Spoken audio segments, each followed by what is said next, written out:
Hello everyone, welcome to your class. We are from Physicam Academy. To like and subscribe our channel for support our community and please share your comments in the comment box. ठीक है? So this is your educator Tanmoy Das, All India rank 336 in GEST and crack JAM and GATE exam also. तो आज का भी हमारा जो topic है वो मैथमेटिकल फिजिक्स का ही क्लास होगा और पिछले जो 7 लेक्चर था वो भी मैथमेटिकल फिजिक्स के ऊपर ही था. ठीक है, तो हमने अब तक क्या कर चुके हैं, हमने मैथमेटिकल फिजिक्स में मैट्रिक्स कंप्लीट कर चुके हैं और फिर हमने वेक्टर को भी स्टार्ट कर दिए. हमने बेसिक तो क्लियर कर लिए, अब हम आगे बढ़ रहे हैं एडवांस तक.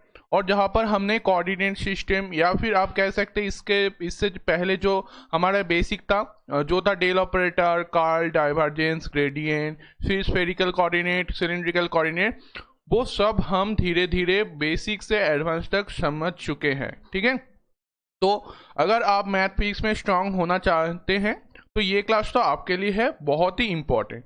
तो अब इस वीडियो को ध्यान से बहुत अच्छे से देखेंगे. एंड ये है कुछ लिस्ट जो है बहुत ही इम्पोर्टेंट हमारे लिए एंट्रेंस एग्जाम. ठीक है, हर एक बच्चे को पता है इस एग्जामों के बारे में. तो अगर आप इनमें किसी भी एंट्रेंस एग्जाम की तैयारी कर रहे हैं तो आपके लिए ये वीडियो काफ़ी इंपॉर्टेंट होगा, बिकॉज मैथ फिजिक्स सभी एंट्रेंस एग्जाम में पूछा जाता है और एक मेजर सब्जेक्ट भी है. तो आपको तो मैथ फिजिक्स पूरा ही कंप्लीट करना होगा. ठीक है, तो ये कुछ शेड्यूल है हमारे जो यकीन बैच है फिजिकल एकेडमी के तरफ से, जहाँ पर आपको जुलाई, अगस्त एंड सितंबर मतलब 3 महीनों के अंदर पूरा का पूरा IIT JAM and MSc entrance एग्जामों की सिलेबस कंप्लीट करवाया जाएगा. जैसे अभी जुलाई महीना चल रहा है और हमारे जो यकीन बैच के अंदर mechanics, modern physics and mathematical physics का क्लास अभी स्टार्ट हो चुका है. ऐसे ही धीरे धीरे अगस्त एंड सितंबर महीने पर भी ये क्लास हमारे शेड्यूल के जैसे ही कंटिन्यू रहेगा. ठीक है, एंड सितंबर के आखिरी दिन पे आपके पास हो जाएगा पूरा IIT JAM and MSc entrance exam की पूरा syllabus complete with notes, assignments, previous year questions की solution and hand written notes. Okay, और ये जो पूरा लेक्चर होगा जुलाई, अगस्त एंड सितंबर महीनों में, ये पूरा का पूरा क्लास होगा बिल्कुल ही फ्री में. ठीक है, तो आप ज्वाइन कर लीजिए, हमारे चैनल को सब्सक्राइब कर लीजिए, जिससे आपको हर एक लेक्चर मिल जाएगा, कोई भी लेक्चर आपको मिस नहीं होगा. ठीक है, so quickly start our class. आज हमारा जो क्लास है वो वेक्टर के बारे में है. तो उससे पहले एक बात आपको बता दूं कि जो बच्चे टेलीग्राम ग्रुप ज्वाइन करना चाहते हैं वो डिस्क्रिप्शन पे दिया हुआ लिंक पर ज्वाइन कर सकते हैं. हमारे जो टेलीग्राम ग्रुप है उस पर आपको बहुत सारे assignments, hand retain notes and previous year question की सॉल्यूशन आपको मिल जाएगी. और अगर आपको कोई भी क्वेश्चन हो एग्जाम के रिगार्डिंग या भी कोई क्वेश्चन की रिगार्डिंग, तो आप हमारे टेलीग्राम ग्रुप पे क्वेश्चन पूछकर अपना डाउट क्लियर कर सकते हैं. और अब हम टेलीग्राम ग्रुप में बारी बारी में हर एक एडुकेटर ऑनलाइन रहेंगे. जैसे मैं 10 PM से 11 PM तक ऑनलाइन रहेंगे टेलीग्राम ग्रुप पे, जहाँ पर आप मैथ फिजिक्स के टॉपिक पे कोई भी क्वेश्चन पूछकर उसी टाइम अपना सोल्यूशन पा सकते हैं. ठीक है, तो ये सब फैसिलिटी पाने के लिए आप हमारा टेलीग्राम ग्रुप जल्दी से जल्दी ज्वाइन कर लीजिए. उसका लिंक आपको मिल जाएगा डिस्क्रिप्शन बॉक्स में. ठीक है, नाउ लेट्स अस बिगिन. हम स्टार्ट करते हैं आज का वेक्टर की लेक्चर. ओके, तो आज का हमारा जो टॉपिक है वो है इंटीग्रल ऑफ अ वेक्टर, मतलब हम वेक्टर में इंटीग्रेशन सीखने वाले हैं. ठीक है, तो उससे पहले हम जान लेते हैं कि वेक्टर में कितने टाइप का इंटीग्रेशन होता है. तो पहला जो है हमारा लाइन इंटीग्रल जो हम आज सीखने वाले हैं. उसके बाद हमारा दूसरा टॉपिक जो है वो है एरिया इंटीग्रल. एंड जो हमारा थर्ड इंटीग्रल होगा वो है वॉल्यूम. ओके, तो ये तीन जो बेसिक हमारा इंटीग्रल है ऑफ अ वेक्टर वो है ये तीन. जो पहला वाला है लाइन इंटीग्रल वो आज हम सीखने वाले हैं. इसके बाद हम धीरे धीरे area integral and volume integral हम सीखने वाले हैं. ठीक है, तो अब हम आगे बढ़ते हैं कि हमारा जो पहला टॉपिक है वो है हमारा लाइन इंटीग्रल. ओके, तो लाइन इंटीग्रल आखिर होता क्या है. ठीक है, तो अगर आपको दिया गया है एक फोर्स, ठीक है, जो है एफ, ठीक है, और जो है एक वेक्टर, मतलब वो है F X I cap plus F Y J cap plus F Z K cap. ठीक है, ऐसा एक वेक्टर आपको दिया गया है जो है एक फोर्स का वेक्टर। तो अगर हम इसका लाइन इंटीग्रेशन निकाले, एल आई निकाले, तो हम इसको कैसे रिप्रेजेंट करेंगे? हम इसको एक इंटीग्रेशन साइन दे देंगे, जो उसके बाद ए वेक्टर डॉट डी आर। ठीक है, तो ऐसे हम एक लाइन इंटीग्रल को रिप्रेजेंट करते हैं। तो इंटीग्रेशन है क्या है सर? और जो हमारा है साम। तो एक चीज होता है इंटीग्रेशन, जिसको हम कैसे रिप्रेजेंट करते हैं? हम ऐसे साइन इंटीग्रेशन का हो जाता है। और एक होता है एडिंग। हम कुछ ऐसे साइन देते हैं एडिंग को। तो सर इन दोनों में क्या फर्क है कि कब हम एडिंग करें और कब हम इंटीग्रेशन? तो देखिए एक चीज, मान लीजिए आपको कहा गया है ईट जो होता है बिल्डिंग बनाने के लिए। तो मान लीजिए आपको यहाँ पर एक ईट दिया गया है, फिर यहाँ पर एक ईट दिया गया है, इसके बाद यहाँ पर 2 ईंटें हैं, फिर यहाँ पर फिर से एक ईंट है, इसके बाद यहाँ पर 3 ईंट हो गया, 1 2 3, फिर यहाँ पर 2 ईंट हो गया।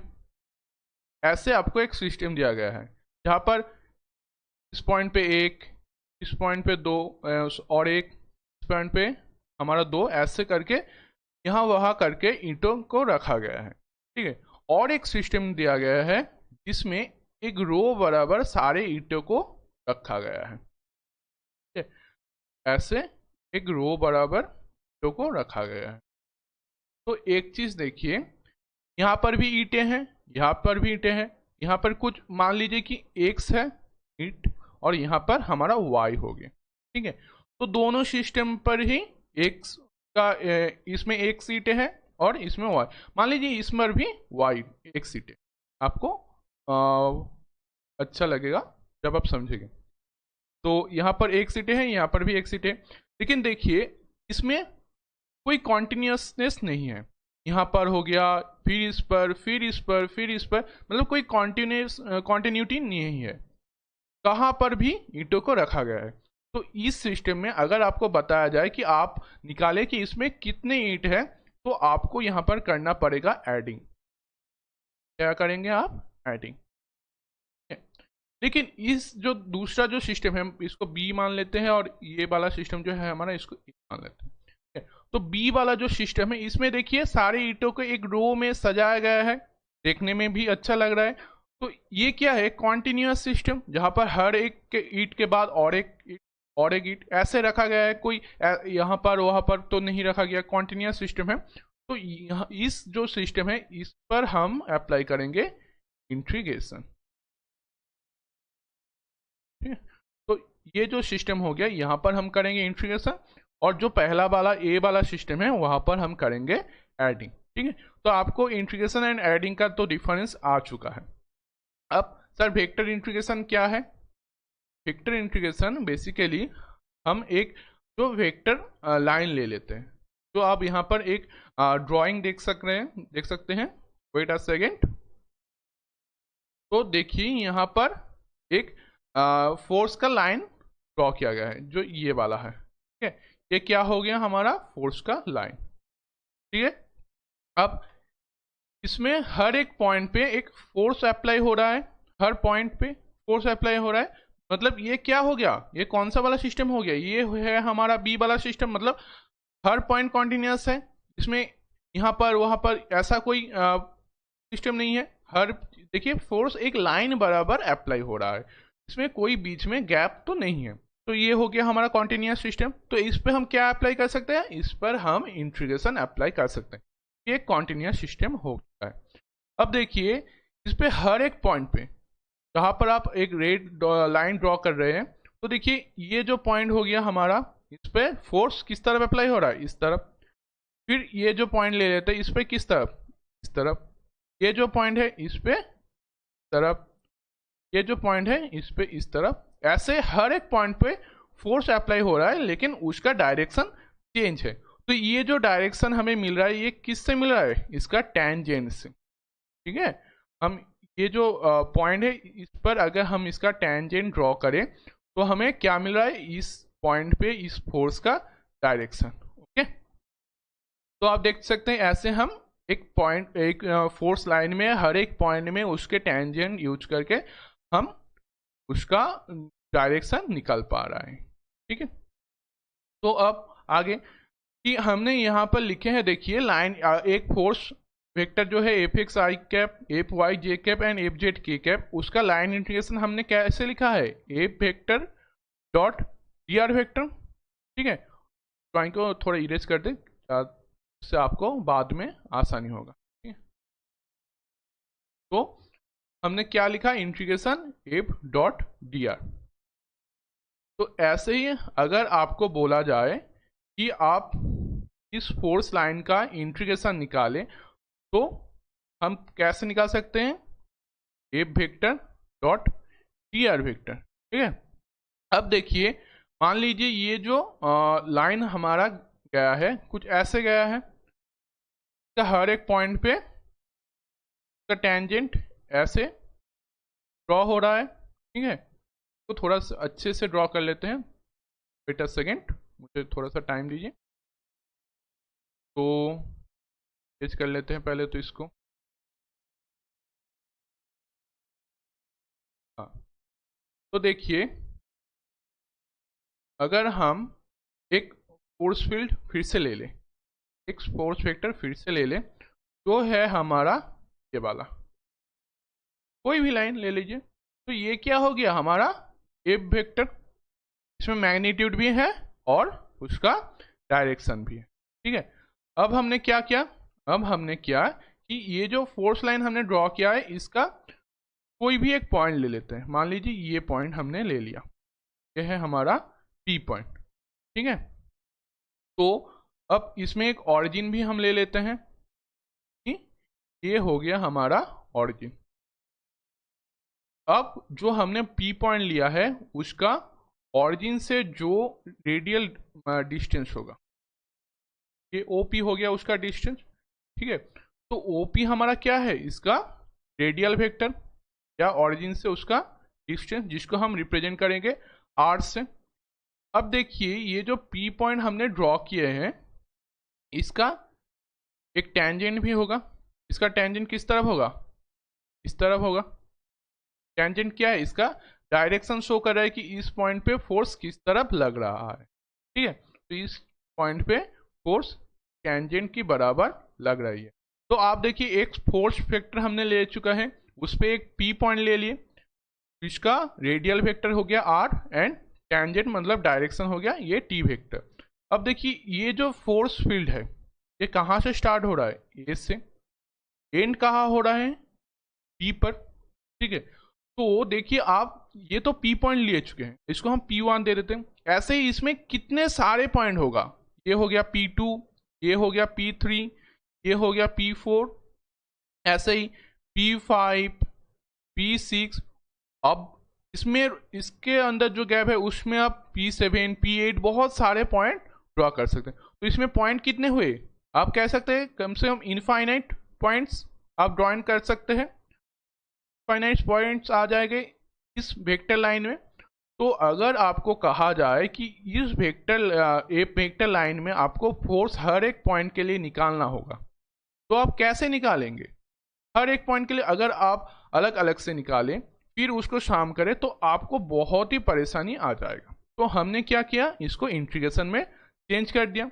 अब इंटीग्रेशन में हम क्या करेंगे कि हमने उस वेक्टर को ले लेंगे, फिर डी आर से डॉट कर देंगे। ठीक है, एंड ये लाइन कहाँ से शुरू हो रहा है, ए से शुरू हो रहा है एंड बी पे खत्म हो रहा है। देखिए ये हो गया हमारा ए पॉइंट, ये हो गया बी पॉइंट, ए से शुरू होकर ये बी पॉइंट तक जा रहा है।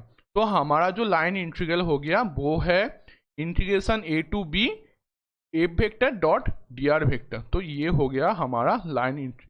ठीक, तो अब देखिए ये जो हमने डी आर लिखे हैं, तो सर ये डी आर क्या है, आपको पता है आर वेक्टर क्या होता है, x I cap plus Y J cap plus Z K cap. Okay, तो ये क्या होता है हमारा, ये होता है हमारा रेडियल वेक्टर। ठीक है, अब अगर हम इसका डी आर निकालें तो डी आर कुछ इस तरह से हो जाएगा, D X I cap D Y J cap plus D Z J cap. तो क्या हो जाएगा, D Z J cap. Okay, तो ये हो गया हमारा डी आर।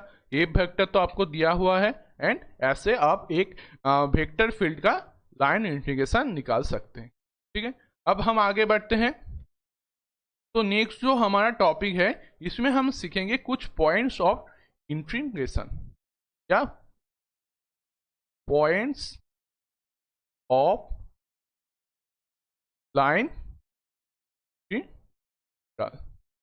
ठीक है, इन पॉइंट को आप ध्यान से लिख लेंगे अपने नोटबुक्स में, और हमारे साथ ही आप लिखते चलेंगे, इससे आपका टाइम भी बच जाएगा। ठीक है, तो पहला जो हमारा पॉइंट है वो है, it represent total work done by A vector on all direction along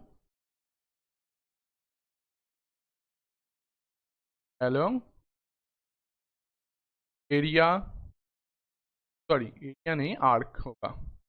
ये तो कोई हमारा शेप नहीं है जिसका एरिया होगा, तो क्या होगा, आर्क। आर्क ए, तो हमारा लाइन इंटीग्रेशन से हम क्या निकाल सकते हैं, वर्क डन। ठीक है, तो वर्क डन हमें कैसे लिखते थे, डब्ल्यू ए बी से, मतलब ए से शुरू होकर बी तक, तो जो हो जाएगा integration A to F vector dot. ठीक है, तो ऐसे लाइन इंटीग्रेशन की यूज से हम वर्क डन भी निकाल सकते हैं। तो ये हो गया लाइन इंटीग्रेशन का पहला यूज। अब दूसरा पॉइंट देख लेते हैं, it also represent velocity of liquid. ठीक है, तो लाइन इंटीग्रेशन से हम वर्क डन के साथ साथ लिक्विड का वेलोसिटी भी जान सकते हैं। ठीक है, तो इसको कैसे निकाल लेंगे हम, integration of a close surface B vector dot D R. Okay, जहां पर circulation of B vector along close curve. ओके, जहां पर ये जो सर्कुलेशन है बी, वो हो रहा है एक क्लोज कर्व सी के स्पेसिफिक में। ठीक है, अब आगे बढ़ते हैं, तीसरा जो पॉइंट है वो देख लेते हैं। तो व्हेन पाथ इज क्लोज्ड, ठीक है, जब हमारा पाथ क्लोज्ड हो जाएगा, मतलब देखिए हम क्या ए ड्रॉ क्या करे थे, ये वाला। ठीक है, इसमें जो स्टार्टिंग पॉइंट ए है एंड जो एंडिंग पॉइंट बी है, वो दोनों अलग जगह है। लेकिन अगर मान लीजिए कि आपका पाथ कुछ इस तरफ है, ठीक है, कि स्टार्टिंग भी ए से हो रहा है और एंडिंग भी ए पर ही हो रहा है, ऐसा एक फोर्स का वेक्टर आपको अगर दिया गया है, तो उसमें जो हमारा इंटीग्रेशन जब ओपन था उस पर क्या कैसे लिख रहे थे हम, ऐसे ऐसे एक इंटीग्रेशन साइन से। लेकिन जब वो क्लोज हो जाएगा तो उसको हम ऐसे लिखेंगे, ये होगा हमारा क्लोज्ड इंटीग्रल। ठीक है, तो जब पाथ क्लोज हो जाएगा तो हम ऐसे लिखेंगे इंटीग्रल को। ठीक है, अब फोर्थ पॉइंट हमारा क्या है, थोड़ा बड़ा है, इसको आप साथ साथ लिखिए। इफ वेक्टर ए मान लीजिए इज कॉन्जर्वेटिव का मतलब आपको क्या पता है कि अगर उसका कर्ल ऑफ ए 0 आ जाए, ये आप सभी को पता है। तो then work done for conservative field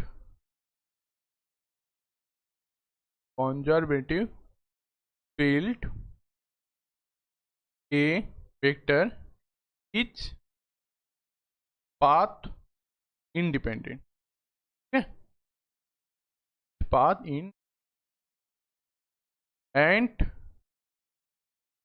depend on final and initial point A and B. Okay, तो आपको पता क्या चल रहा है, अगर हमारा जो वेक्टर आपको दिया गया है अगर वो कॉन्जर्वेटिव हो जाए, मतलब उसका कार्ल अगर हमें 0 मिले, तो उसका वर्क डन क्या होगा, पाथ इंडिपेंडेंट हो जाएगा, पाथ के ऊपर वो बिल्कुल ही डिपेंड नहीं करेगा। तो वो किस पे डिपेंड करेगा, वो सिर्फ डिपेंड करेगा उसका फाइनल एंड इनिशियल पॉइंट पे। ठीक है, तो अगर मान लीजिए कि आपको एक फोर्स दिया गया है, जो है, थोड़ा कलर चेंज कर लेते हैं हम, रुक जाइए 1 सेकेंड।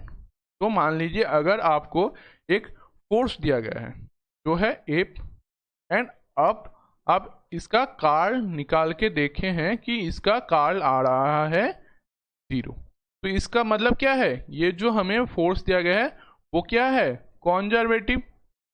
तो इसका मतलब क्या है, ये पाथ के ऊपर डिपेंड ही नहीं करेगा, किस पे डिपेंड करेगा, सिर्फ उसका फाइनल एंड इनिशियल पॉइंट पे। ठीक है, तो सर अब हम क्या करें, तो अब हम करेंगे कि एक स्केलर फंक्शन ले लेंगे del phi dot T R, जो हो जाएगा हमारा del phi del X dot T X plus del phi del Y D Y plus del phi del Z D Z.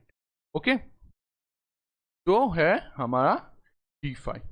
Okay, तो हमारा जो पहले वाला इंटीग्रेशन कैसे लिखते हैं थे, अगर ये स्टार्ट हो रहा है P से एंड कंटिन्यू हो रहा है Q तक, तो P to Q F dot T R होता।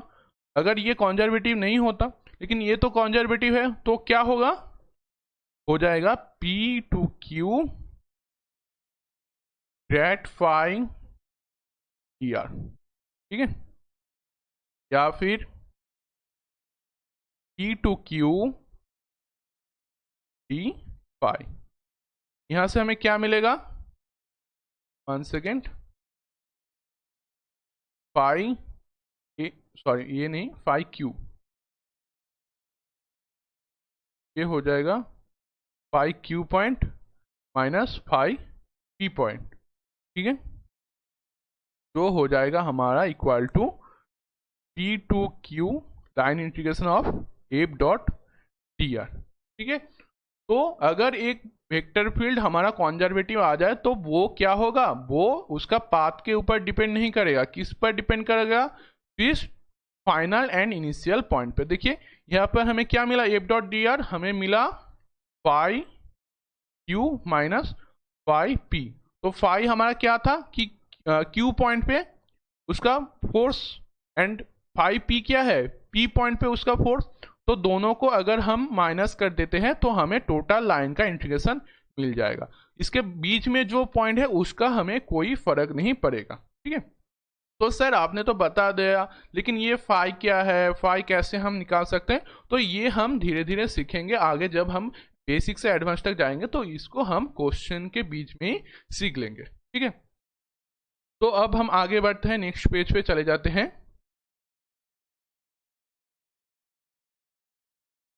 तो नेक्स्ट जो हमारा पॉइंट है वो है 5th पॉइंट। ओके, तो 5th पॉइंट में क्या है, work done by conservative A in circular path. ठीक है, कैसे निकाल सकते हैं?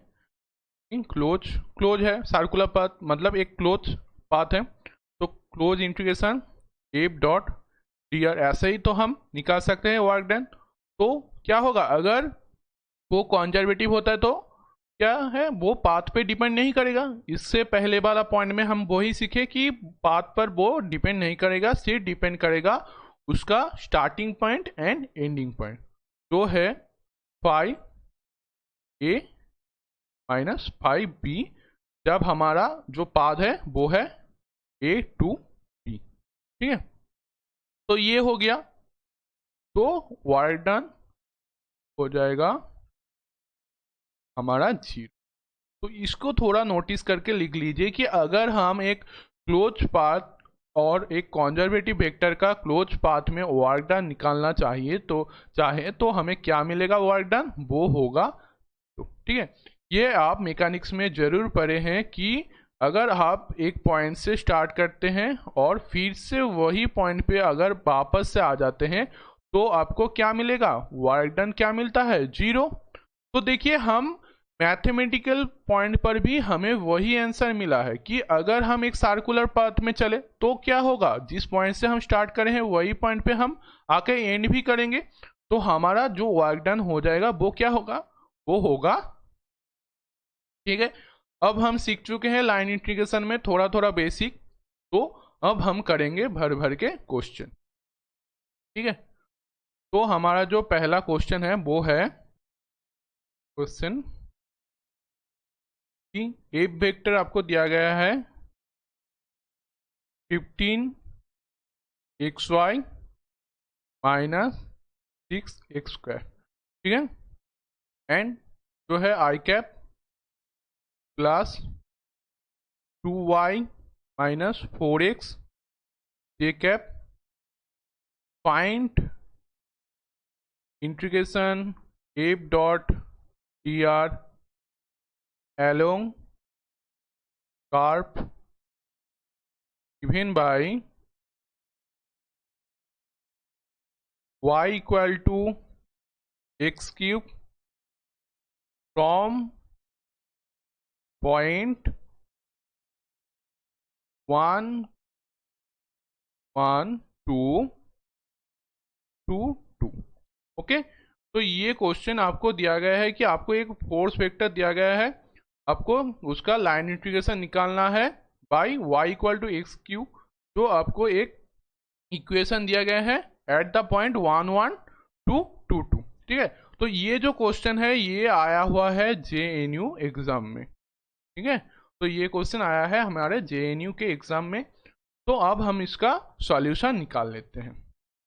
ठीक है, तो उसके पहले आपको निकालना को क्या कहा गया है कि एफ डॉट डी आर आपको निकालना होगा। एफ वेक्टर तो आपके पास है, लेकिन डी आर क्या है सर, तो आपको रेडियल वेक्टर पता ही है कि आर वेक्टर हमारा क्या होता है, x I cap plus Y J cap plus Z K cap, ऐसे ही होता है। अब अगर हम इसका डी आर निकाल ले तो हमें क्या मिलेगा, D X I cap plus D Y J cap plus D Z K cap. ठीक है, तो ये हो गया हमारा डी आर। तो अगर हम इसको वैल्यू को पुट कर लेते हैं, वेट अ सेकेंड, कि एफ जो है हमारा वो क्या है 15xy minus 6² i cap plus 2y minus 4x j cap, ये हो गया हमारा क्या, एफ वेक्टर डॉट, अब हम dx वेक्टर को लिख लेते हैं कि जो है dx आई कैप प्लस dy जे कैप प्लस dz के कैप। ठीक है, तो देखिए इसमें क्या है, डॉट प्रोडक्ट है जो हमने बेसिक में सीख चुके हैं।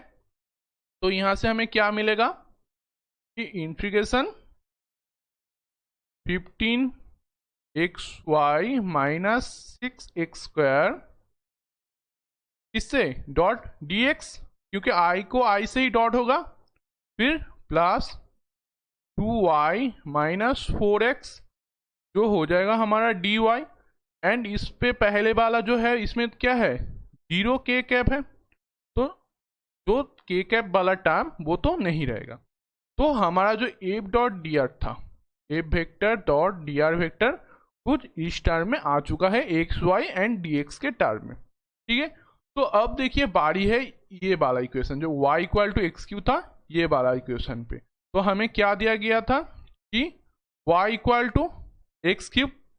अब अगर हम इसको x के रेस्पेक्ट पे अगर इसका डेरिवेटिव कर दे कि differential with respect to x, तो हमें क्या मिलेगा, dy by D X equal to 3x² dot dx, यही मिल जाएगा आपको।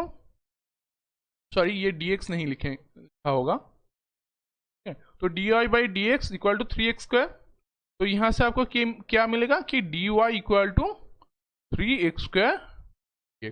तो देखिए यहाँ पर आपको तो dy dx का एक रिलेशन मिल चुका है और यहाँ पर आपको y एंड x का एक रिलेशन मिल चुका है। ये हो गया हमारा पहला वाला रिलेशन, ये हो गया हमारा दूसरा वाला रिलेशन, ठीक है। तो अब बारी है आपको एक डिसीजन लेने की कि इस इक्वेशन को आप पूरा का पूरा x के टर्म में ट्रांसफर करें या फिर y के टर्म में, क्योंकि देखिए ये क्या है, y एंड x का एक मिक्सचर है।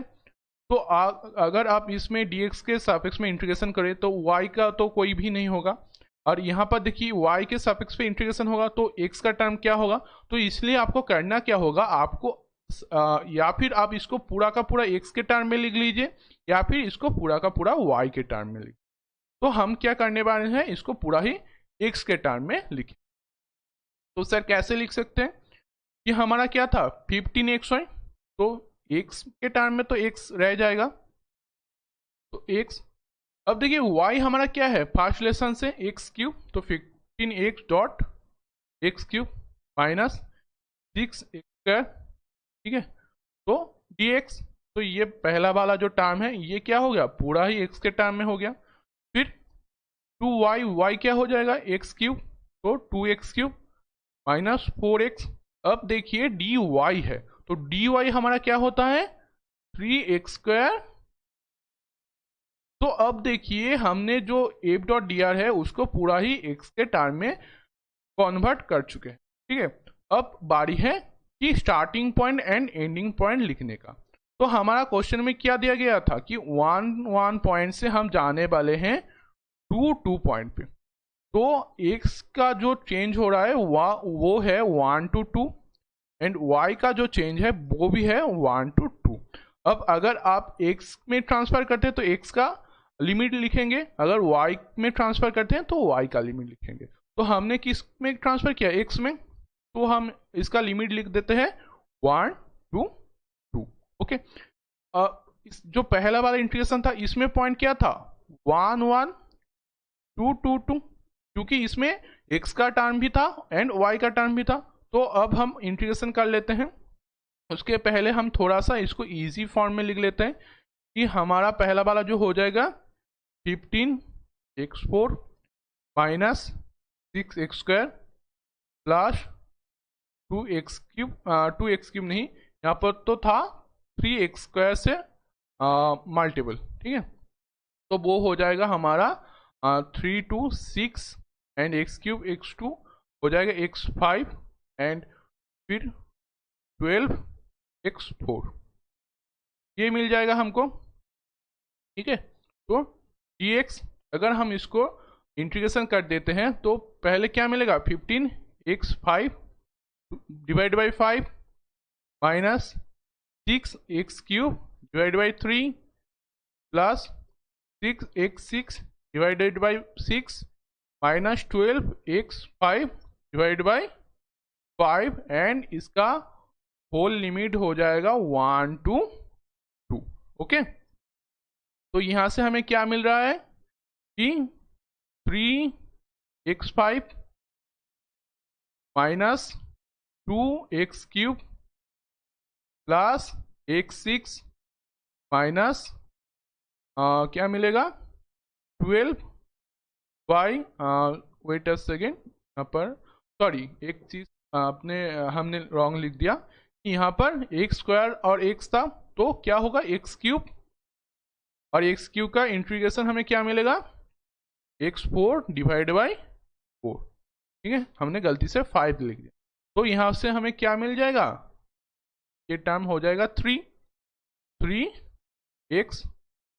ठीक है, तो ये कुछ हमें इंटीग्रेशन मिल चुका है जिसका लिमिट है 1 to 2। अब हम इसका लिमिट पुट कर देते हैं तो हमें क्या मिलेगा, पहले तो अगर हम 2 पुट कर दें तो हमें 2 to the power 5 क्या होता है, तो 4 फिर 8 फिर 16 एंड फिर 32। ठीक है, तो 3 इंटू 32 माइनस 3 माइनस 2 क्यूब मतलब 8, 16 माइनस 2 प्लस हमें क्या मिल जाएगा 32 इंटू 2 मतलब 64 minus 1 and minus 2 to 16 into 3 मतलब 48 माइनस 3। अगर आप इसको कैलकुलेट कर लेते हैं तो आपको इसका आंसर भी मिल जाएगा। ठीक है, तो यहाँ से हमें क्या मिल जाएगा 96 माइनस 3 माइनस यहाँ से हमें मिल जाएगा 14, यहाँ से हमें मिल जाएगा 63, देन यहाँ से हमें मिल जाएगा 45। हम क्लास 5 में आ चुके हैं, तो यहाँ पर हमें मिल जाएगा 93 माइनस 14 प्लस 63 माइनस 45। तो अब इसका भी हम कैलकुलेशन कर लेते हैं, तो 6 और 9 6 156 माइनस 9 259। अगर हम इसको माइनस कर देते हैं तो हमें क्या मिल जाएगा 97, शायद 97 ही आएगा, नहीं थोड़ा रुक जाइए, हाँ हाँ हाँ 97 ही आ जाएगा। ठीक है, तो 97 हो गया हमारा आंसर। तो देखिए आपको आ चुका है कैसे हम लाइन इंटीग्रेशन निकाल सकते हैं एक वेक्टर को एक इक्वेशन के और एक पॉइंट के बेसिस में। ठीक है, तो अब आपको आ गया है लाइन इंटीग्रेशन करना। अब हम आगे बढ़ते हैं एक दूसरे क्वेश्चन की तरफ। तो हमारा जो नेक्स्ट क्वेश्चन है वो है, थोड़ा थोड़ा हम धीरे धीरे टॉप क्वेश्चन पर आगे बढ़ेंगे। ठीक है, तो ये जो क्वेश्चन है वो है फोर्स फील्ड ए वेक्टर जो है Y I cap minus minus X J cap. अब फाइंड करना है, find work done by a vector in moving particle along a circle C in xy plane and जिसका ऑरिजिन है, ऑरिजिन किस पे है सेंटर पे, एंड रेडियस जिसका है, रेडियस वो है 1, एंड ये जो सर्कुलर है वो मूव कर रहा है एंटी क्लॉकवाइज डायरेक्शन। ठीक है, तो आप देख सकते हैं इस क्वेश्चन में आपको कितने सारे इंफॉर्मेशन दिया गया है एंड आपको कहा गया है कि आप फाइंड करें इसका वर्क डन। ठीक है, तो पहला जो इंफॉर्मेशन है, वेट अ सेकेंड, तो पहला जो इंफॉर्मेशन है वहां पर आपको दिया गया है एक फोर्स फील्ड जो है ये वाला। ठीक है, तो आपको निकालना है उसका वर्क डन। अब आपको इंफॉर्मेशन क्या क्या दिया गया है कि एक पार्टिकल मूव कर रहा है एक्स वाई प्लेन पे जिसका ऑरिजिन है सेंटर पे, रेडियस हो गया हमारा 1 एंड ये मूव कर रहा है एंटी क्लॉकवाइज डायरेक्शन पे। ठीक है, तो अब हम इसका एक ड्राइंग बना लेते हैं कि कैसे पार्टिकल मूव कर रहा है। तो ये हो गया हमारा एक्स एक्सिस, ये हो गया हमारा वाई एक्सिस। ठीक है, आपको तो कहा गया है कि एक्स वाई प्लेन पे कैसे मूव कर रहा है, एक सर्कुलर पाथ में, तो सर्कुलर पाथ भी हम ड्रॉ कर लेते हैं। ठीक है, तो ये हो गया हमारा सर्कुलर पाथ। तो इस पाथ में हमारा पार्टिकल जो है वो मूव कर रहा है, एंड ये हो गया हमारा एक्स एक्सिस, ये हो गया हमारा वाई एक्सिस, एंड ये जो हो गया हमारा पार्टिकल P, एंड इसका जो रेडियस है वो है हमारा यूनिट, मतलब 1। ये हो गया हमारा सेंटर O पॉइंट। ठीक है, एंड ये मूव कर रहा है किस डायरेक्शन पे, एंटी क्लॉकवाइज, इस तरफ से ये मूव कर रहा है। तो ये हो गया हमारा पार्टिकल का ड्रॉइंग। अब हम करने वाले हैं इसका सॉल्यूशन। तो हमें निकालना क्या है, हमें इसका वर्क डन निकालना है, कि क्वेश्चन में कहा गया कि वर्क डन क्या है। अब आप एक चीज नोटिस कीजिए, हमने जो पॉइंट्स लिखे थे इंटीग्रेशन के, उसके फीट वाला जो पॉइंट था उसमें क्या लिखा गया था कि work done by a conservative vector a vector in circular path, circular path। तो हमें क्या मिल जाएगा, एफ डॉट डी आर, जो हमारा हो जाएगा इक्वल टू जी। ये आपको ध्यान ही है, जो अभी अभी हमने इससे पहले वाला मैथ के पहले लिखे थे। तो देखिए इस क्वेश्चन में तो हमारा पाथ क्या दिया गया है, वो दिया गया है एक सर्किल। यहाँ पर देख सकते हैं क्वेश्चन में सर्किल ही है, तो ये जो पहला वाला टर्म है ये तो सेटिस्फाइड कर रहा है। तो अब हमें देखना होगा कि कॉन्जर्वेटिव है या नहीं। इसका मतलब आप सर्कुलर पाथ देख चुके हैं, अगर आप कॉन्जर्वेटिव भी हो जाए तो आपका आंसर तो बहुत ही आसान तरीके से आप लिख सकते हैं कि ये कॉन्जर्वेटिव है और ये पाथ भी सर्कुलर है। तो हमें तो कहा गया था कि अगर कॉन्जर्वेटिव हो और पाथ सर्कुलर हो तो वर्क डन क्या हो जाएगा, हमारा वर्क डन हो जाता है 0। तो आंसर आपको इजीली आ जाएगा। तो पहला जो हमारा काम होगा, हमें चेक करना है ये कंजर्वेटिव है या नहीं, कंजर्वेटिव यस और नो। ओके, तो पहला टर्म हमारे ये रहेगा। तो अब हम कंजर्वेटिव कैसे चेक कर सकते हैं, हम इसका कार्ल से ये कंजर्वेटिव है या नहीं चेक कर सकते हैं। तो चलिए कार्ल कर लेते हैं। तो del operator cross A vector, ठीक है, तो इसको मैट्रिक्स फॉर्म में हम लिखेंगे। पर हो जाएगा unit vector I cap, A cap and के कैप। अब हमें जो वेक्टर दिया गया है ए वेक्टर, वो क्या है, ए वेक्टर हमें दिया गया है Y I cap minus X J cap. ठीक है, तो वाई माइनस एक्स एन 0। ठीक है, सॉरी हमने गलती से पहले ए वेक्टर को लिख लिया, लेकिन हमें पहले क्या लिखना था, हमें डेल ऑपरेटर को लिखना था। तो क्या हो जाएगा, del by del X, del by del Y and del by del Z. अब ए वेक्टर को लिख लेते हैं जो है Y minus x and 0।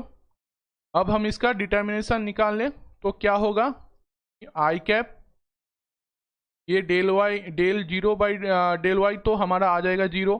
Z को अगर हम माइनस एक्स के साथ पार्शियल डेरिवेटिव करें तो फिर से हमें मिल जाएगा -0।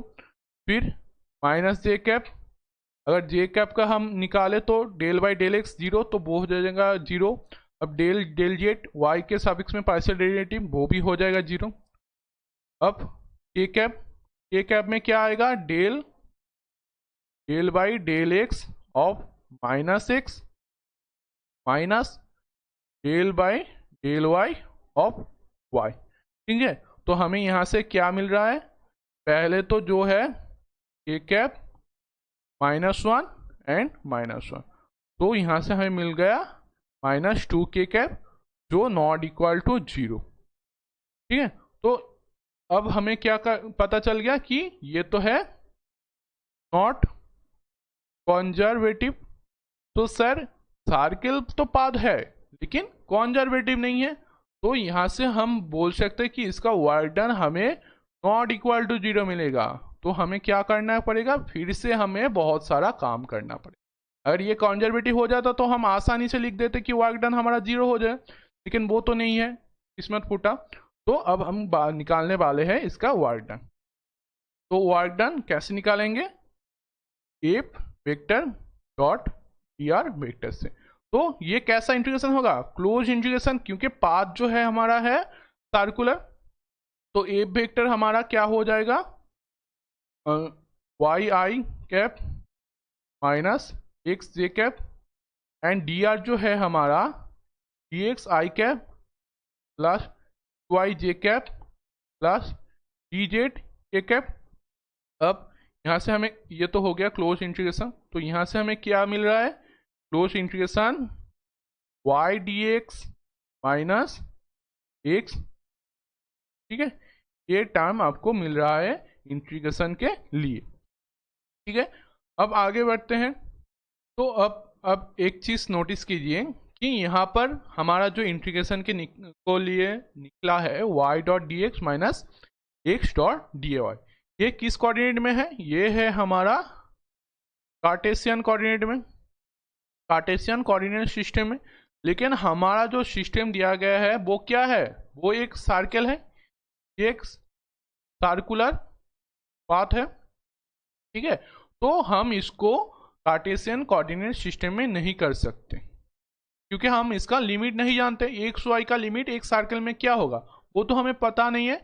तो इसमें हमें करना क्या होगा? हमें ये जो कार्टेशियन कोऑर्डिनेट सिस्टम है इसको पोलर सिस्टम में चेंज करना पड़ेगा, ठीक है। तो आप ये चीज लिख लीजिए कि for circle and ellipse, for circle and ellipse take polar coordinate, ठीक है। तो ये चीज आप ध्यान में रखेंगे कि फॉर सर्कल एंड एलिप्स के लिए आप पोलर कोऑर्डिनेट में चेंज कर लेंगे, ठीक है। तो पोलर कोऑर्डिनेट अब क्या होता है? वेट अ सेकेंड, हाँ ठीक है। तो पोलर कोऑर्डिनेट में एक्स हमारा हो जाता है R cos theta, and Y जो होता है वो होता है आर साइन थीटा, ठीक है। तो आर हमारा क्या है? आर होता है ऑरिजिन से उसका डिस्टेंस। तो आर क्या है हमारा? 1, क्योंकि स्फीयर है हमारा यूनिट रेडियस का, यूनिट रेडियस। तो आर हो गया हमारा 1। तो यहां से हमें क्या मिल रहा है कि x equal to cos theta and y equal to sine theta. Okay, next page पे चले जाते हैं कि हमें क्या मिल गया पोलर कोऑर्डिनेट में कि x equal to cos theta and y equal to sine theta, ठीक है। तो हमें इंटीग्रेशन क्या निकालना था? F dot D R equal to close integration y D X minus X D Y. तो यहाँ से तो हमें एक्स वाई मिल चुका है, लेकिन D X and D Y अभी भी हमें पता नहीं है।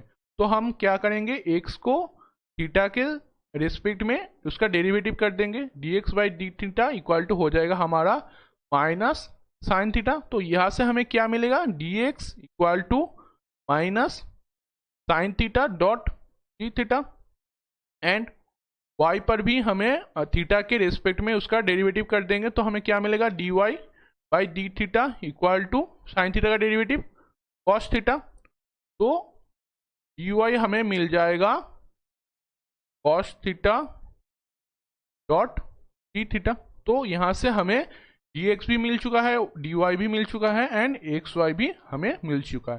लेकिन सर अब हम इसका जो लिमिट होगा वो कैसे निकालें? तो हमारा पाथ कैसा था? एक सर्कल पाथ था, ठीक है, जिसमें हमारा जो प्लेन था वो क्या था? वो प्लेन था ऐसे एक एक्स प्लेन एंड ऐसे वाई प्लेन था, ठीक है। ये तो आपको पता चल चुका है।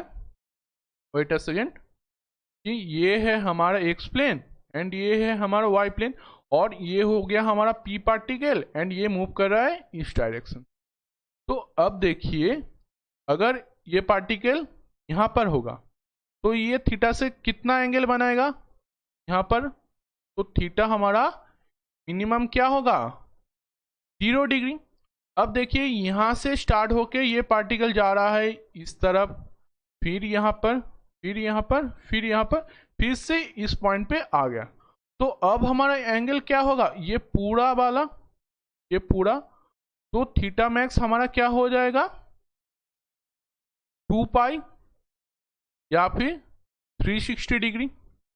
तो हमारा थीटा का जो लिमिट हो जाएगा, थीटा का लिमिट है 0 to 2 पाई। क्यों 0 to 2 पाई, वो हमको पता चल चुका है, क्योंकि जब स्टार्ट हो रहा है तो वो एंगल कितना बना रहा है, एक्स एक्सिस से 0। जब वो पूरा पाथ कंप्लीट करके आ गया फिर से एक्स एक्सिस पे, फिर हमें क्या एंगल मिल रहा है, 2 पाई। तो ऐसे ही इसका लिमिट 0 to 2 पाई। अब हम इसका वैल्यू पुट कर देते हैं, तो हमारा वर्क डन हो गया close path y dx minus x dy, जिसमें हम वैल्यू पुट करने वाले हैं। तो हम अगर वैल्यू पुट कर दे तो ये तो क्लोज पाथ नहीं रहेगा, इसका एक लिमिट आएगा जो है 0 to 2 pi.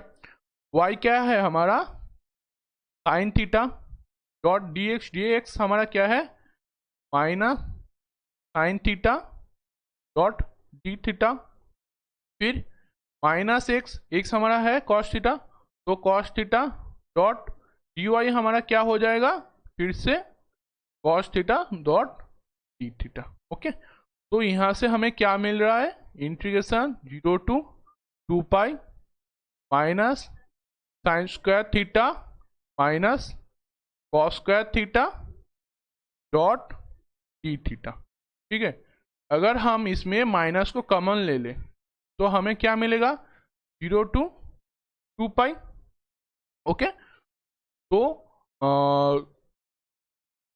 Sign square theta plus cos square theta D theta, और sine square theta cos square theta हमारा क्या होगा 1, तो हमें क्या मिलेगा, minus 0 to 2 pi d theta. अब हम इसका इंटीग्रेशन अगर कर दे तो हमें क्या मिलेगा, माइनस 2 पाई माइनस 0। ओके, तो हमें मिल जाएगा आंसर जो है माइनस 2 पाई। ओके, तो हमारा आंसर आ चुका है माइनस 2 पाई। तो देखिए ये था हमारा क्वेश्चन। क्वेश्चन में क्या था, हमें एक वेक्टर दिया गया था जिसका हमें वर्क डन निकालना था।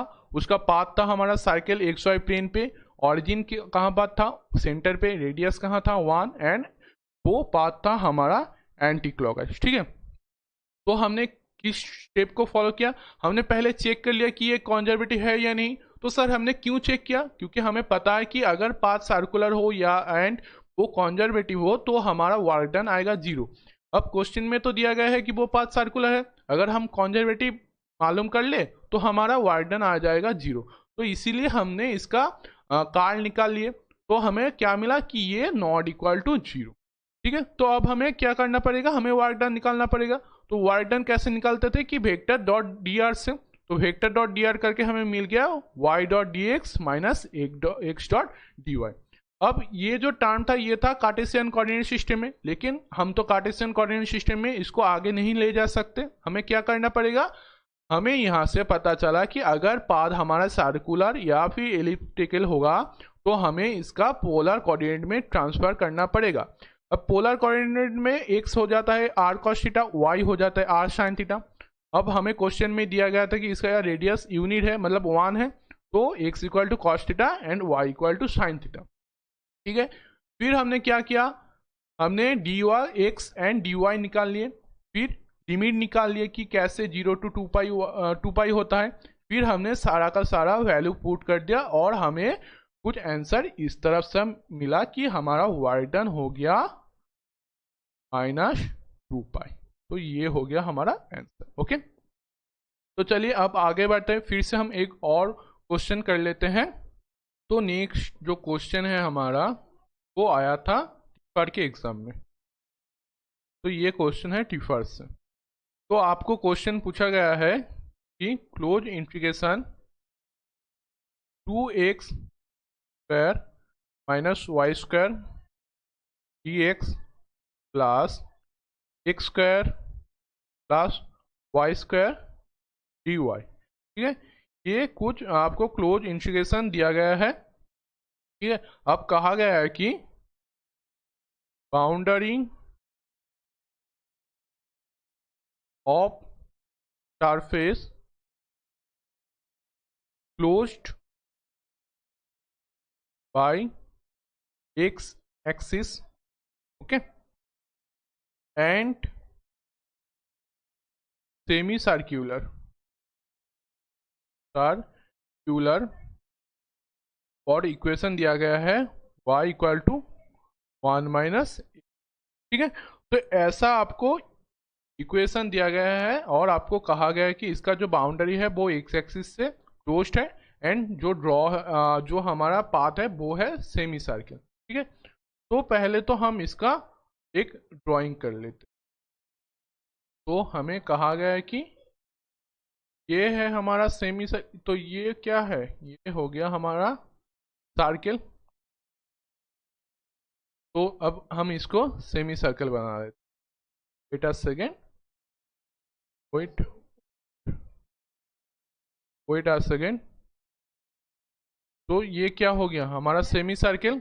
अब इसमें हम एक्सिस ड्रॉ कर लेते हैं। तो वेट अ सेकेंड, तो एक्सिस हमारा कुछ ऐसा होगा, ये हो गया हमारा एक्स एक्सिस, ये पूरा वाला हो गया हमारा एक्स एक्सिस। अब हम ड्रॉ कर लेते हैं वाई एक्सिस। तो वाई एक्सिस कुछ इस तरह से होगा और क्वेश्चन पर भी ये ड्राइंग था, ठीक है। तो क्वेश्चन बिल्कुल ऐसा ही था कि ये हो गया हमारा पॉजिटिव एक्स एक्सिस, ये हो गया हमारा नेगेटिव एक्स एक्सिस, ठीक है। तो अब ये हो गया हमारा वाई एक्सिस, अब ये हो गया हमारा C2 पाथ एंड ये हो गया हमारा C1 पाथ, ओके। अब पार्टिकल किस डायरेक्शन में मूव कर रहा है, पार्टिकल इस डायरेक्शन पे मूव कर रहा है, ठीक है, ऐसे एंटी क्लॉकवाइज। अब C1 C2 था और थोड़ा लिमिट दिया गया था कि इसका ये स्टार्ट हो रहा है 1 से एंड ये जो पॉइंट है हमारा ये है -1, ठीक है। तो क्वेश्चन ऐसा पूछा गया था कि close integration 2x² - y² dx plus x² plus y² dy bounding of surface closed by x axis and semi circular, इसका इक्वेशन दिया गया था y equal to √1 minus x², and आपको ये ड्राइंग दिया गया था, ठीक है। तो क्वेश्चन आपको समझ आ चुका है। अब हम करेंगे इसका सॉल्यूशन। तो पहला जो इन्फॉर्मेशन दिया गया है हमें एक जो इक्वेशन दिया गया है, इक्वेशन क्या है, y equal to √1 minus x²। अगर हम इसका थोड़ा सा एक्सपेंड कर लेते हैं तो हमें क्या मिलेगा, y² equal to 1 minus x², ठीक है। अगर हम x² को इस तरफ ले आए तो हमें क्या मिल जाएगा, x² plus y² equal to 1, ठीक है। तो कुछ ऐसे हमें, अब देखिए हमें कहा क्या गया है, हमें ये जो क्लोज सरफेस है इसका हमें लाइन इंटीग्रेशन निकालना है। तो इसमें आप देख सकते हैं हमारा दो पाथ हमने डिवाइड कर लिए, ये हो गया हमारा C1 और ये हो गया हमारा C2, ठीक है। तो अगर हमें पूरा क्लोज इंटीग्रेशन लाइन इंटीग्रेशन निकालना है जो है C, तो हमें क्या करना पड़ेगा, हम इसको इजी बनाने के लिए हमने पहले C1 पाथ का लाइन इंटीग्रेशन निकालेंगे, फिर C2 का फिर हम निकालेंगे C2 का लाइन इंटीग्रेशन, फिर हम दोनों को ऐड कर देंगे, ठीक है। तो हम पहले क्या करेंगे, हम जो पहला स्टेप है हम निकाल लेंगे क्लोज सरफेस फॉर C1, ठीक है। फॉर C1 अब देखिए फॉर C1 हमारा क्या है, ये C1 क्या है, ये एक्स एक्सिस बराबर, तो इसमें हमारा y तो है 0 एंड x क्या हो रहा है, x इज चेंजिंग, ठीक है। ये आपको कंफ्यूजन नहीं है कि y इस लाइन पे क्या हो रहा है, इस लाइन पे ये जो पॉइंट है इसमें क्या है -1 0 और ये जो पॉइंट है ये क्या है 1 एंड 0, तो इसमें एक चेंज हो रहा है लेकिन y जो है हमारा वो 0 है। तो अब हम इसका जो लाइन इंटीग्रेशन निकाल लेते हैं। तो फॉर C1 हमारा इंटीग्रेशन क्या था, हमारा इंटीग्रेशन था 2x² minus y² dx plus x² plus y² D Y. तो ये दिया गया था हमारा क्वेश्चन में कि इसका हमें इंटीग्रेशन निकालना है। तो यहाँ से आपको क्या पता चल रहा है कि y तो है हमारा 0, तो यहाँ से अगर आप डी वाई निकाले तो वो भी क्या हो जाएगा, वो भी 0 हो जाएगा। ओके, तो अब हम इसमें y का वैल्यू पुट कर देते हैं। तो पहला जो हमारा इंटीग्रेशन है क्या हो जाएगा, 2x² तो रह जाएगा क्योंकि x तो हमारा चेंज हो रहा है। तो -y², y क्या है हमारा 0, तो 0² dx plus x² plus 0 and D Y क्या है, वो भी है 0। तो आप यहाँ से देख सकते हैं हमारा सिर्फ पहला टर्म रह जाएगा, दूसरा जो टर्म है वो हो जाएगा 0। तो यहाँ से इंटीग्रेशन हमारा हो जाएगा 2x² एंड dx। ठीक है, तो इसमें सिर्फ x का टर्म है, y का तो कोई टर्म नहीं है। तो x कहाँ से कहाँ तक चेंज हो रहा है, x चेंज हो रहा है -1 to 1 जो हमारा ड्राइंग पे दिया हुआ है। तो इसका लिमिट हो जाएगा -1 to 1। ठीक है, अब हम इसका इंटीग्रेशन कर लेते हैं। तो इंटीग्रेशन होगा 2x³/3 लिमिट -1 to 1। तो अगर हम इसमें वैल्यू पुट कर देंगे तो हमें क्या मिलेगा, 2/3 तो सामने आ जाएगा, तो 1 का क्यूब 1 एंड -1 क्यूब। ठीक है, तो यहाँ से हमें आंसर जो मिलेगा 2/3 एंड 2 मतलब 4/3। ठीक है, तो हमें जो पहला जो प्लेन वाला पाथ था उसका लाइन इंटीग्रेशन हमें क्या मिल गया, 4/3।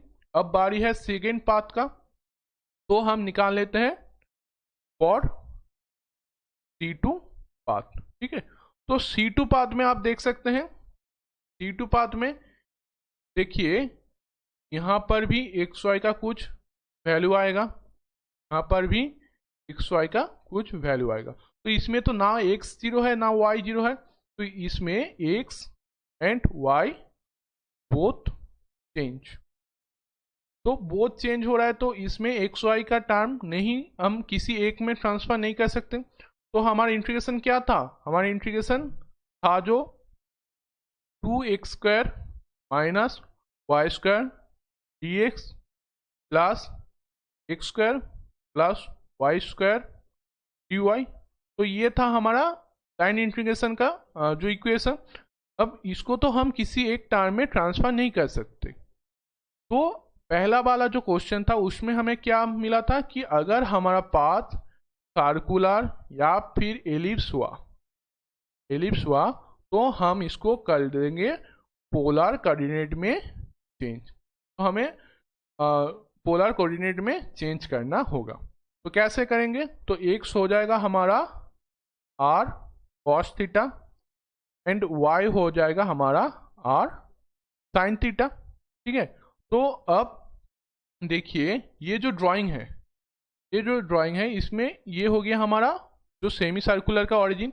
तो देखिए इसका रेडियस क्या हुआ, ये यूनिट रेडियस का है, ये r इक्वल टू हमारा 1 है। तो अब हम इसमें वैल्यू पुट कर देंगे तो हमें क्या मिल जाएगा कि x equal to cos theta and y equal to sine theta. ठीक है, तो अब हम इससे dx निकाल लेते हैं। dx हमारा क्या हो जाएगा, minus sine theta D theta, जो हम इससे पहले वाले मैथ में वो कर चुके हैं कि dx हो जाएगा minus sine theta D theta and dy हो जाएगा हमारा कॉस थीटा डी थीटा। तो अब हमें वैल्यू मिल चुका है x y and dx dy का, तो बस हमें पुट करना है। तो इसको i से डिनोट करते हैं ये वाला इंटीग्रेशन। ठीक है, तो हमें इंटीग्रेशन क्या मिल रहा है कि 2x² मतलब 2 into cos square theta, y हमारा है साइन स्क्वायर थीटा, dx हमारा है माइनस साइन थीटा थीटा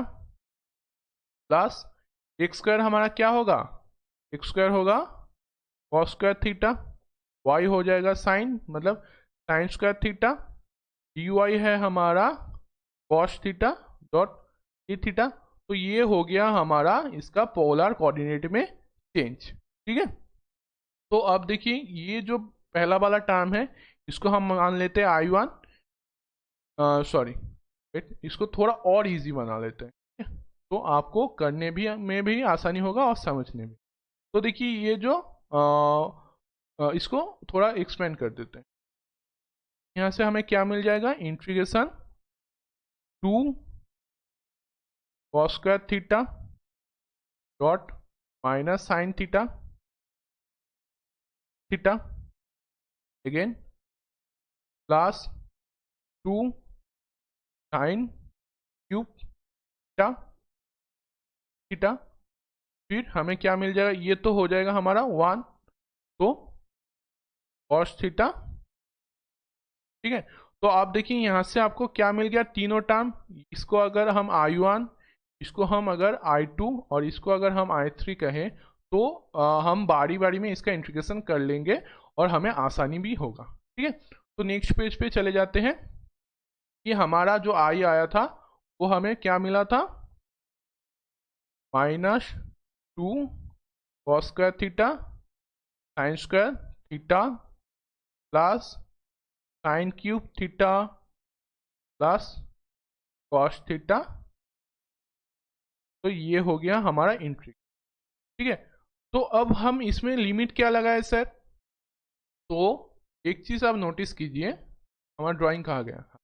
तो देखिए अगर हमारा पॉइंट जब यहाँ पर था, जब 1 0 पॉइंट पे था, तो ये एक्स एक्सिस से क्या एंगल बना रहा था, थीटा मिनिमम क्या था हमारा 0, थीटा मिनिमम हमारा हो गया 0।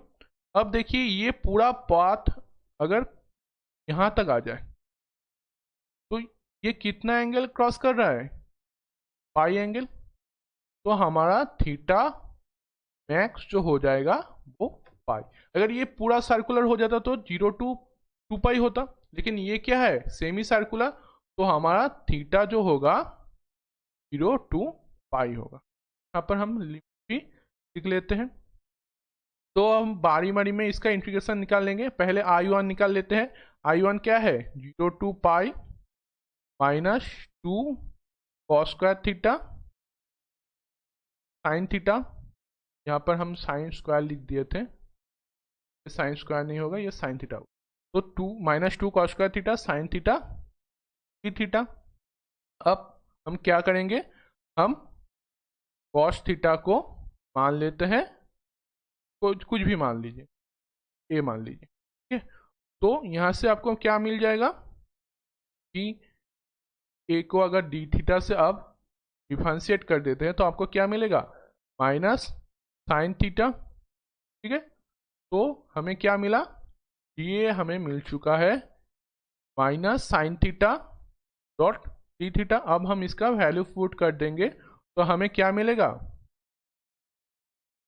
जो 2 पाई। ठीक है, कॉस थीटा हो गया हमारा 2 तो था, कॉस थीटा है हमारा ये, तो a square and minus sine theta हमारा है डी ए।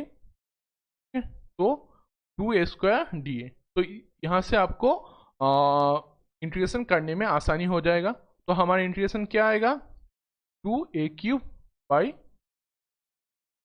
ठीक है, तो अब हम इसको फिर से चेंज कर लेते हैं, तो हमें क्या मिल जाएगा, 2 cos cube theta divided by 3 limit जो 2 पाई। तो एक चीज देखिए, हमने ये जो बीच वाला लिखे थे ए में ट्रांसफर कर दिए थे, तो इसमें हम जो लिमिट को चेंज इसीलिए नहीं किए क्योंकि हम फिर से उसको कॉस में ट्रांसफर करने वाले हैं। तो हमने फिर से उसको कॉस में ट्रांसफर कर लिए, तो हमें बीच में जो लिमिट चेंज करना था वो नहीं करना पड़े। ठीक है, तो अब हमें क्या मिलेगा, 2/3 cos cube theta cos cube pi minus cos cube.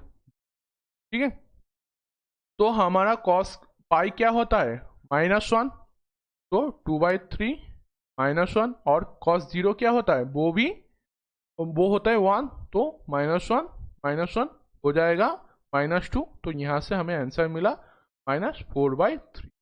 तो पहला वाला जो इंटीग्रेशन I1 था वहां से हमें मिल गया -4/3। अब बारी है दूसरा I2 हमारा क्या था, 0 to pi sine cube theta and D theta. ठीक है, तो इसको हम कैसे सोल्यूशन कर सकते हैं, आप साइन 3 थीटा का फॉर्मूला आपको याद ही होगा कि 3 sine theta minus 4 sine cube theta. तो यहाँ से अगर आप लिख ले कि 4 sine cube theta equal to 3 sine theta minus sine 3 theta and sine cube theta हो जाएगा 3/4 साइन थीटा माइनस 1/4 साइन। ठीक है, तो अब हम क्या करने वाले हैं, हम इसका वैल्यू पुट कर देंगे। Integration 0 to pi 3/4 sine theta minus 1/4 sine 3 theta whole to D dot. अगर हम इसका इंटीग्रेशन निकालें तो हमें क्या मिलेगा, 3/4 माइनस कॉस थीटा माइनस 1/4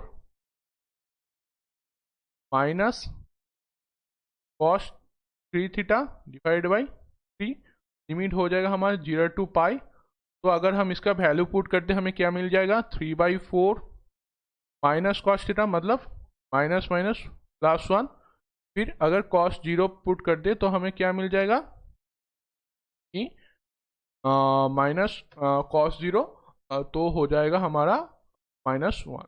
हाँ, तो यहाँ पर हमें मिलेगा क्या, -1। ठीक है, फिर दूसरे टर्म में अगर हम वैल्यू पुट कर दें तो 1/4 हमें मिल जाएगा।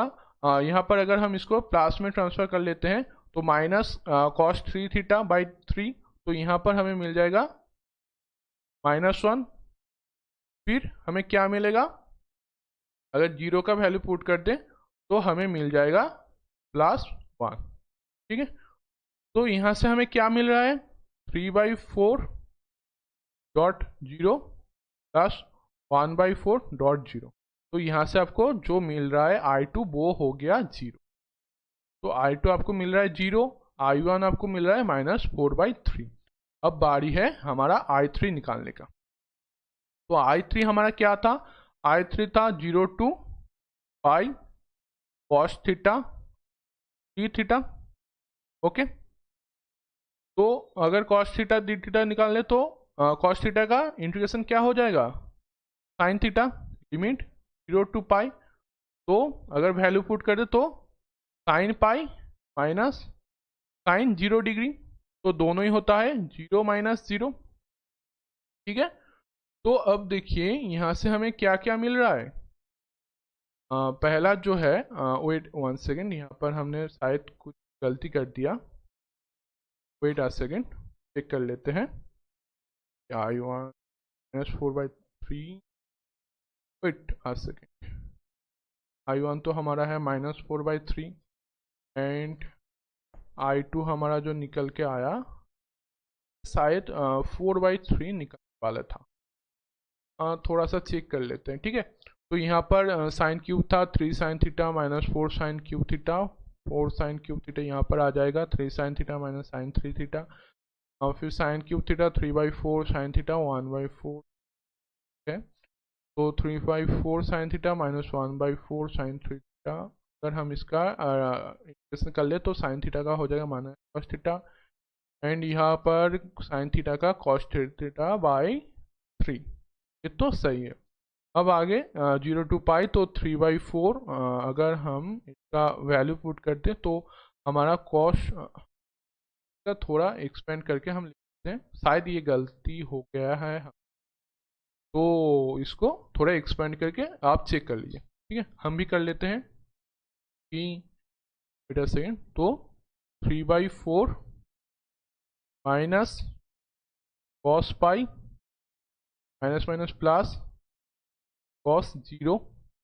ठीक है, फिर यहाँ पर माइनस माइनस प्लस हो जाएगा तो 1/4 cos 3 pi divide by 3 minus cos 0 divide by 3। तो यहाँ से हमें क्या मिल जाएगा, 3/4 अगर हम माइनस कॉस पाई होता है हमारा -1, -1 +1 एंड +1 एंड यहाँ पर 1/4 कॉस 3 पाई बाई 3, 3 पाई होता है -1, तब -1/3 एंड -1/3। तो यहाँ से हमें जो मिल रहा है 3/4 इंटू 2 प्लस सॉरी माइनस हो जाएगा माइनस क्या मिल जाएगा 2/3।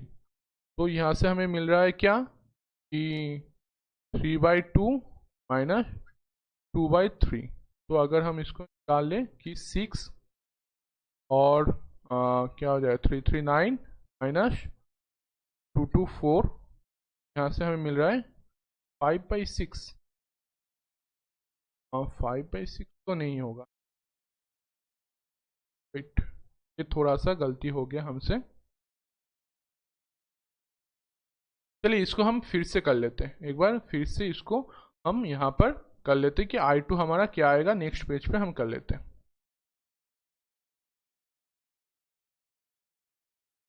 इसको काट दीजिए, सॉरी फॉर दिस प्रॉब्लम। तो I2 को हम फिर से दूसरे पेज पे कर लेते हैं। तो I2 हमारा क्या आएगा, I2 आ जाएगा, I2 था का 0 pi sine cube theta dot 3 theta. अब साइन 3 थीटा का हमारा फॉर्मूला क्या था कि 3 sine theta minus 4 sine cube theta. Okay, तो यहाँ से हमें साइन क्यूब थीटा क्या मिल रहा है, साइन क्यूब थीटा हमें मिल रहा है 3/4 sine theta minus 1/4 sine 3 theta. Okay, अब हम करने क्या वाले हैं, इसमें हम वैल्यू पुट कर देंगे। तो हमें मिल जाएगा 3/4 sine theta minus 1/4 sine 3 theta, कुछ ऐसा हो जाएगा हमारा। ठीक है, अब इसका इंटीग्रेशन हम कर लेते हैं कि 3/4 साइन थीटा का हो जाएगा minus cos theta, limit 0 to pi minus 1/4 minus cos 3 theta होगा, cos 3 theta divide by 3, limit 0 to pi. ठीक है, तो अब अगर हम इसका वैल्यू पुट करते तो हमें क्या मिल रहा है 3/4, तो minus cos pi and minus minus plus cos 0। ठीक है, और इसमें जो दोनों माइनस था वो हो जाएगा प्लस 1/4। तो यहाँ पर हमें क्या मिलेगा, cos 3 pi divide by 3 minus cos 0 divide by 3। अगर हम इसको सॉल्यूशन निकाल लें तो 3/4 माइनस कॉस पाई, हाँ माइनस कॉस पाई हमारा क्या होता है 1, क्योंकि कॉस पाई होता है -1, फिर कॉस 0 हो गया हमारा 1। ठीक है, अब आगे 1/4, तो कॉस 3 पाई क्या हो जाएगा हमारा -1 डिवाइड बाई 3 एंड कॉस 0 है हमारा कॉस 0 है 1, तो -1/3। तो अगर हम इसका सॉल्यूशन कर लें तो 3/4 इंटू 2 प्लस 1/4 टू -2। ओके, तो यहाँ से हमें क्या मिल रहा है कि 6/4 माइनस यहाँ पर 3 आ जाएगा माइनस 2/12। ओके, दोनों पे तो -2/12। तो यहाँ से आ रहा है हमारा 3/2। ठीक है, और यहाँ पे आ रहा है -1/6। क्या आ रहा है, तो हाँ ये आ रहा है। तो अगर हम इसका एलसीएम निकाल लें तो क्या आ रहा है 6 339 माइनस 1। ठीक है, तो यहाँ से हमें जो मिल रहा है वो है 8/6, जो है हमारा 4/3। ठीक है, तो I2 हमें क्या मिला 4/3। ठीक है, अब हमारा I क्या था, I था I1 plus I2 plus I3। तो I3 हमें क्या मिला था, I3 wait a second, sorry I1 हमें मिला था -4/3, I3 मिला था 0। ठीक है, तो अब हम इसका वैल्यू पुट कर लेते हैं। तो I1 मिला था हमें -4/3, I2 मिला हमें 4/3 एंड I3 मिला था 0। तो यहाँ से हमें I का वैल्यू क्या मिल गया? I का वैल्यू मिल गया 0। तो हमारा लाइन इंटीग्रेशन क्या था? C equal to integration of C1 plane plus integration of C2 path. तो C1 पाथ में हमारा इंटीग्रेशन क्या निकला था? C1 पाथ में हमारा जो निकला था वो था 4/3। ठीक है, तो 4/3 एंड ये क्या था? 0। ये था हमारा C2 पाथ का लाइन इंटीग्रेशन प्लस 0। तो यहाँ से आपको आंसर जो मिला है वो है 4/3। तो आपको क्वेश्चन में जो दिया गया था कि ये वाला जो वेक्टर था इसका जो क्लोज इंटीग्रेशन था वो हमें मिल चुका है आंसर 4/3। ठीक है, तो देखिए आप एक बहुत ही टिफर में आने वाला क्वेश्चन भी आप सॉल्व कर लिए, जिसमें आपको कहा गया था कि एक सेमी सर्कुलर पाथ है जिसका एक साइड एक्स प्लेन ने काट दिया था और क्लोज किया हुआ था, और उसका लिमिट क्या था? -1 to 1। फिर आपको निकालना था उसका लाइन इंटीग्रेशन। तो आप इस प्रोसेस से इसको थोड़ा थोड़ा करके डिवाइड करके आपने इसका इंटीग्रेशन निकाल चुके हैं। ठीक है, तो कैसे आप C1 C2 में डिवाइड करें, फिर उसको I1 I2 3 में डिवाइड करें, तो ये आपको आ गया है। तो अब हम आगे बढ़ते हैं। आगे बढ़ने से पहले हम कुछ सरफेस को देख लेते हैं। ठीक है, इससे आप जो आगे सीखने वाले हैं एरिया इंटीग्रेशन या फिर वॉल्यूम इंटीग्रेशन में आपको थोड़ा आसानी हो जाएगा। ठीक है, तो क्या है, हम सीखने वाले हैं कुछ कर्व हम सीखने वाले। तो पहला जो हमारा कर्व है वो है ओपन कर्व इन 2D। ठीक है, तो 2D में ओपन कर्व कौन सा वाला होता है कि ये एक स्ट्रेट लाइन, ठीक है, ये एक ओपन कर्व है। या फिर मान लीजिए ऐसा कोई शेप, तो इसमें देखिए ये स्टार्टिंग पॉइंट है, ये क्लोज एंडिंग पॉइंट है, इसमें ये स्टार्टिंग पॉइंट है, ये एंडिंग पॉइंट है। या फिर कुछ ऐसा, तो ये देखिए ये जो हमारा स्टार्टिंग पॉइंट है ये है एंडिंग पॉइंट। तो 2D में ये हो गया आपका ओपन कर्व।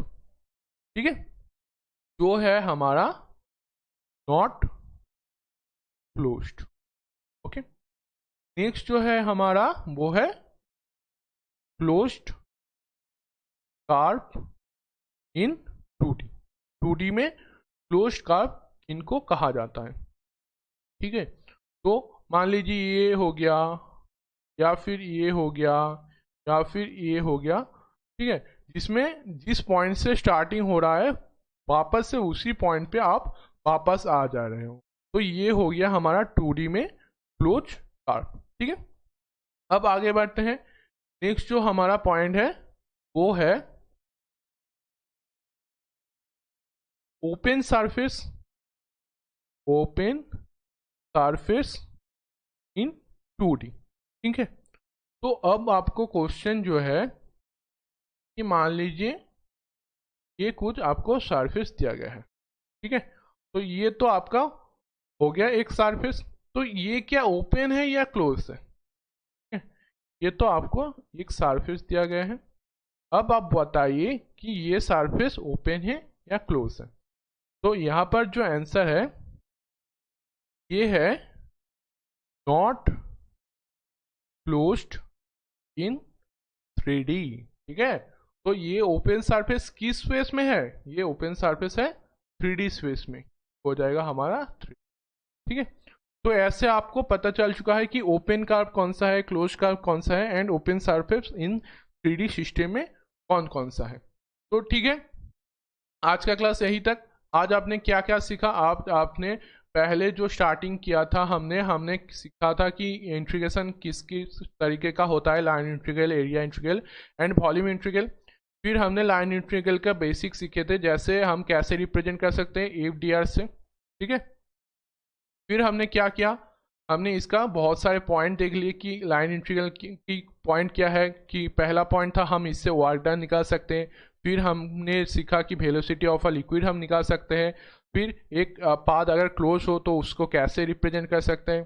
फिर हमने सीखा कि अगर कॉन्जर्वेटिव हो तो वो पाथ के ऊपर डिपेंड नहीं करता, वो सिर्फ स्टार्टिंग एंड एंडिंग पॉइंट पर डिपेंड करता है।